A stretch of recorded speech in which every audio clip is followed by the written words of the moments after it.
අයිබෝවන් විශේෂ ශක්තිය ගැන කතා කරන වීඩියෝ මාලාවේ පළවෙනි වීඩියෝ එක තමයි මෙන්න මේ විදිහට ඔයාලට අරගෙන එන්න සූදානම් වෙන්නේ. ඉතින් විශේෂ ශක්තිය මුලින්ම අපි විශේෂ ශක්තිය කියන්නේ මොකක්ද කියලා දැනගනිමු හරියටම.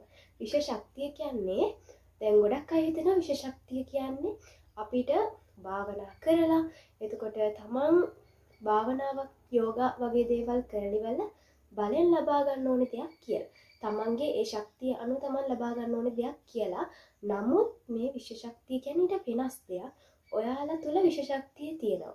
මිනිස්සෙක් එහෙම නැත්නම් මේ පෘථුවියේ ඉන්න මේ විශ්වයේ ජීවත් වෙලා ඉන්න සියලුම ජීවීන් තුල විශේෂ ශක්තිය තියෙනවා. ජීවීන් තුල විතරක් නෙවෙයි ශාක තුල එතකොට මේ විශ්වයේ පවතින සියලුම දෑ තුල විශේෂ ශක්තිය පිහිටලා තියෙනවා. විශේෂ ශක්තිය කියන්නේ හරියටම අපි කියමු පඨවි ආපෝ තේජෝ වායෝ.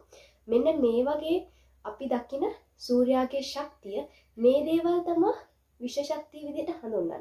එතකොට පඨවි ආපෝ තේජෝ වායෝ වලින් තමයි මනුෂ්‍ය ශරීරයක් ජීවී ශරීරයක් සෑදිලා තියෙන්නේ. එතකොට ඒ ජීවී ශරීරයක් හැදිලා තියෙන මේ පඨවි ආපෝ තේජෝ වායෝ කියන වලින් එකක් නැති වුණා. සාමාන්‍ය අපි හිතමු පඨවි ධාතුව නැතිවෙත් එහෙම ජීවයක් නැත. ඒ කියන්නේ මෙහෙම ජීවි ශරීරයක් පවත්වාගෙන යන්න බෑ. ආපෝ වායෝ නැතුව අනිත් ඔක්කොම තිබුණත් වැඩක් නැහැ. මේ ශරීරය පැවතෙන්නේ නැහැ.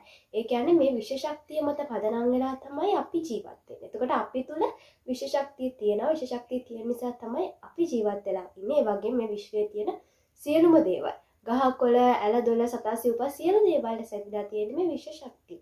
එතකොට විශේෂ ශක්තිය කියන්නේ බල කිරීමකින් තමන්ගේ භාවනා යෝගීකව ජීවිතයක් ගෙවලා ලොකු කට්ටක් කාලා ගන්න ඕන දෙයක් නෙවෙයි. විශේෂ ශක්තිය කියන්නේ අපි තුල තියෙන විශේෂ ශක්තිය අපිට ලැබෙන්නේ අපේ මේ මානසික තත්වයට අනුව, අපේ ආධ්‍යාත්මික තත්වයට අනුව විශේෂ ශක්තිය. ඔබ